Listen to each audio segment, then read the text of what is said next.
Bonjour à tous et bienvenue sur Monaco Info. Nous sommes le lundi 7 janvier et voici sans plus tarder les titres qui seront développés dans cette édition et de début d'année et de début de semaine. Le traditionnel bain de Noël vient d'avoir lieu. Une fois n'est pas coutume, il s'agit là plutôt du bain du Nouvel An puisqu'il s'est déroulé ce samedi 5 janvier. Anthony Alberti, connu également sous son nom d'artiste Mr. One Tease, expose actuellement à Nice des œuvres très critiques sur notre société de consommation. Et enfin, nous reviendrons sur l'Épiphanie qui vient d'être célébrée ce dimanche. Mais vous le saviez probablement, vous avez peut-être même été couronné. Chaque année, de nombreux courageux se retrouvent pour le bain de Noël sur la plage du Larvoto. Traditionnellement organisée au mois de décembre, cette manifestation s'est déroulée pour la première année en janvier. Christine Latomel est allée à la rencontre des baigneurs. Reportage. Nous vous attendons tous sur la plage du Larvoto pour le bain de Noël. 14 ans maintenant que les amis du bain de Noël se mouillent pour la bonne cause. Les spectateurs étaient aussi nombreux que les courageux qui ont plongé dans une mer à 16 degrés sous un soleil printanier pour soutenir l'association Ombre et Lumière ce samedi matin, mais aussi pour partager un moment convivial et festif pour célébrer la nouvelle année. On avait envie de changer quelque chose, on avait envie d'un peu d'engouement, on avait envie de nous renouveler, on avait envie de faire des choses vraiment nouvelles. Nous avons accumulé au fur et à mesure des années beaucoup de fonds grâce à tous les donateurs qui viennent ici, mais aussi des donateurs secrets. Et au fur et à mesure des années, notre compte en banque a grossi et cette année, nous remettons à toutes les associations qui ont participé au bain de Noël que nous avons soutenues, en plus de l'association Ombre et Lumière de Monaco cette année, un chèque aussi, de façon à les soutenir de nouveau. Après s'être réchauffés sur un air de Zumba, ils étaient plus d'une centaine à se jeter à l'eau. Une baignade qui a duré plusieurs minutes dans une ambiance bon enfant. Une chaleur qui fait oublier le froid au grand plaisir des participants, fidèles au rendez-vous chaque année. Je viens depuis plusieurs années, on vient en famille avec les enfants. Ils ne se baignent pas directement, mais ils viennent barboter un petit peu, juste les pieds, les jambes. Et je leur apprends que c'est pour la bonne cause, puisqu'il y a une association parents qui est choisie. Et c'est à la fois très bon pour le corps. Donc c'est un plaisir de se retrouver ici. C'est une petite communauté, on reconnaît des gens, on se voit une fois par an et c'est très agréable pour toutes ces raisons. Et le fait que c'est changé de date, est-ce que c'est mieux ? C'est autre chose. C'est plus le bain de Noël, c'est le bain du Nouvel An ou de l'Épiphanie. C'est assez prometteur, c'est une période de bonne résolution, donc c'est assez porteur, c'est assez motivant. C'est pas mieux, c'est différent. Elle était bien fraîche, comme il faut, mais ça va, c'était vivifiant. Excellente, elle est magnifique. C'est vrai qu'on a rarement une eau translucide comme ça et c'est vrai qu'elle est très agréable. Voilà. Petit 15, mais quand on sort, on sent plus rien. Alors, il y a une journée magnifique, voilà, on passe un bon moment, c'est super. Les premières années du bain de Noël, elle était à 12. Puis 13, puis 14, puis 15, puis 16. C'est peut-être pas la journée de dire qu'on est en plein réchauffement climatique, mais quand même, c'est sûr que ça fait plaisir pour les gens qui se baignent, mais c'est moins sympa pour les ours polaires. Vous l'aurez compris, les fonds récoltés lors de cette édition seront donc reversés à l'association Ombre et Lumière, une association qui lutte contre l'albinisme. Le président est Michael Serra, un de nos carabiniers, et il lutte donc pour cette maladie génétique, pour aider justement à acheter du matériel, de la crème solaire, des lunettes aussi, et puis aussi aider les familles à régler des traitements, des bilans sanguins qui coûtent très cher, qui ne sont pas forcément remboursés parce que les maladies génétiques c'est rare, et donc les soins ne sont malheureusement pas toujours remboursés. Et donc certains enfants doivent aller à l'hôpital Necker, notamment sur Paris. Donc voilà, donc il aide les enfants, donc quelqu'un de sa famille et aussi les enfants du reste de la France. Après la baignade, un petit déjeuner sur le thème de l'Épiphanie a permis aux baigneurs de se réchauffer, suivi de la traditionnelle tombola.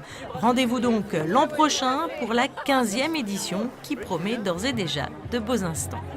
Anthony Alberti, alias Mr. One Tease, signe une nouvelle exposition engagée. L'artiste investit jusqu'au 3 mars l'espace Olympia à Nice pour exposer ses œuvres. Il y délivre des critiques acerbes sur notre société de consommation. Reportage de Dominique Poulain. Anthony Alberti, alias Mr. One Tease, nous ouvre les yeux et nous amène à nous interroger sur le monde qui nous entoure. L'artiste s'empare de thématiques plus que jamais d'actualité comme la malbouffe, la surconsommation, le mépris de l'environnement et l'oppression des réseaux sociaux.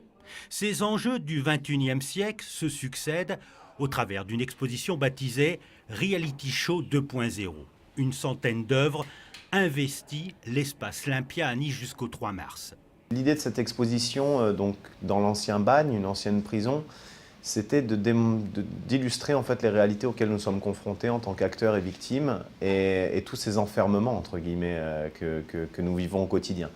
Donc que ce soit aussi bien en ce qui concerne la malbouffe, les OGM, la surconsommation, les réseaux sociaux, l'aliénation, la course à l'argent, etc. Je pense que c'est des choses qu'on vit quotidiennement, auxquelles on est confronté vraiment dans tout notre paysage, aussi bien le paysage réel que le paysage virtuel. Les objets du quotidien deviennent, une fois dans ses mains, des supports de création et de réflexion. Ils détournent leur fonction avec humour. L'artiste ne veut pas donner de leçons, il se pose des questions, ne veut pas donner de réponses, mais dresser tout simplement un constat et porter un message d'alerte. Je pense qu'on s'approche de plus en plus de la période où il faudrait qu'on arrête beaucoup de choses. Mais déjà, si les gens freinaient, ça serait bien. On pourrait peut-être espérer avoir une meilleure longévité. Je pense que ce sont des mises en garde. Par exemple, sur l'installation plus haut qu'on voit avec les masques à gaz, je ne suis pas contre les réseaux sociaux, en fait. Je suis contre le fait qu'on les surutilise. À savoir qu'on peut utiliser les réseaux sociaux, mais c'est comme pour les cigarettes, ça peut nuire à votre santé. L'idée, c'est de ne pas s'enfermer dans une petite boîte qui est dans notre poche et plutôt de s'ouvrir aux autres qui sont autour de nous. Parmi ces cibles, Facebook, Twitter, Instagram, Tinder ou encore Snapchat. Ces outils de communication devenus des journaux intimes et des compagnons de millions d'utilisateurs transformés par l'artiste en parabole ou en bouclier. Une partie de l'exposition revient aussi sur le parcours de l'artiste, depuis ses débuts jusqu'aux œuvres les plus récentes.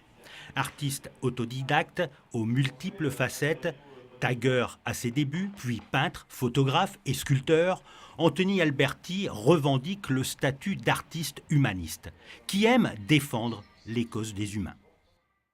C'est une très ancienne tradition chrétienne. L'épiphanie a été célébrée ce dimanche. Quelle est l'histoire de cette coutume? La réponse dans ce reportage de Christine Latomel.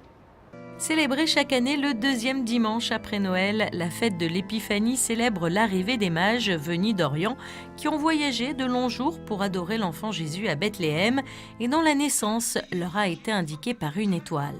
C'est une histoire qu'on trouve dans l'Évangile et la tradition s'en est emparée. On a nommé ces mages, Gaspard, Melchior et Balthazar, en fonction des 3 cadeaux qui sont cités aussi dans l'Évangile. L'or, l'encens et la myrrhe, qui sont des cadeaux évidemment symboliques, puisque l'or représente la royauté, on reconnaît que Jésus est roi, l'encens qui signifie la divinité de Jésus, puis la myrrhe, un parfum qu'on mettait souvent pour les morts, qui prophétise déjà sa résurrection. Et si chaque année la fête de l'Épiphanie se célèbre avec une traditionnelle galette des rois, cette dernière n'a pourtant aucun lien avec la venue des mages. Dans beaucoup de fêtes chrétiennes, il est associé des traditions culinaires, ça dépend des régions aussi, des régions du monde. On pense que cette tradition de la galette des rois viendrait aussi d'une tradition païenne, enfin plutôt romaine, des Saturnales, puisque la galette est ronde, un peu comme les crêpes pour la Chandeleur, qui rappelle le soleil, parce que les jours rallongent. Et pour nous, le soleil, évidemment, c'est Jésus-Christ. À l'époque romaine, pour célébrer le renouveau de la vie, on faisait une fête et on désignait un roi d'un jour grâce à une fève glissée dans un gâteau. Symbole de chance et de prospérité, la fève, légume sec que tout le monde avait chez soi, représentait la fécondité puisqu'elle possède un germe prêt à reprendre vie. Et l'Église catholique célébrant l'arrivée des rois mages le 6 janvier, la galette devient dès lors le symbole des présents offerts à l'enfant Jésus. Une galette qui peut avoir, selon les régions, de nombreuses déclinaisons. Nous avons la brioche avec des fruits confits, la brioche provençale et la brioche et la galette à la frangipane. Et maintenant, nous en avons fait une au pralin et une aux pommes et à la crème d'amande. Pommes poêlées et crème d'amande. Voilà, on innove un peu pour changer un peu les brioches traditionnelles.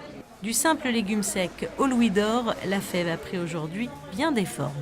Nous avons le sujet et la fève, la vraie fève légumes. Voilà, cette année nous mettons les schtroumpfs et la licorne pour les petites filles. Une tradition qui trouve donc ses prémices dans l'Antiquité et qui n'est pas prête de s'éteindre à la grande joie des gourmands. Le reste de l'actualité, c'est aussi en bref et en images.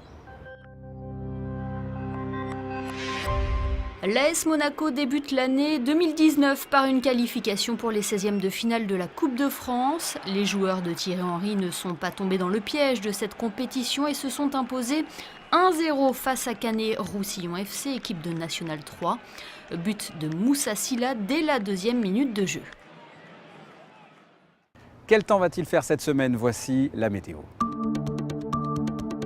Le temps sera couvert mardi au lever du jour. Quelques éclaircies arriveront à percer, mais cela sera de courte durée. L'après-midi sera nuageuse, baisse des températures. Elles seront comprises entre 6 et 11 degrés. La journée de mercredi s'annonce tout aussi maussade avec un ciel gris et un mercure hivernal. Le retour d'un plein soleil est annoncé pour jeudi, mais le thermomètre sera frais. Il fera 9 degrés au meilleur moment de la journée. Même cas de figure vendredi où l'on profitera encore de belles éclaircies. Le week-end s'annonce variable avec un ciel partagé entre nuages et éclaircies, température en légère hausse. Il fera un maximum de 12 degrés dimanche. Ce journal est terminé. Merci de votre fidélité. La suite de vos programmes sur Monaco Info. À très bientôt. Au revoir.